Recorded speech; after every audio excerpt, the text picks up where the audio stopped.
न तु मां शक्यसे द्रष्टुम् अनेनैव स्वचक्षुषा दिव्यं ददामि ते चक्षुः पश्य मे योगमैश्वरम्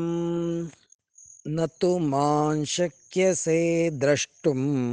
न तु मां शक्यसे द्रष्टुम् अनेनैव स्वचक्षुषा दिव्यं ददामि ते चक्षुः दिव्यं ददामि ते चक्षुः पश्य मे योगमैश्वरम् पश्य मे योगमैश्वरम् न तु मां शक्यसे द्रष्टुम्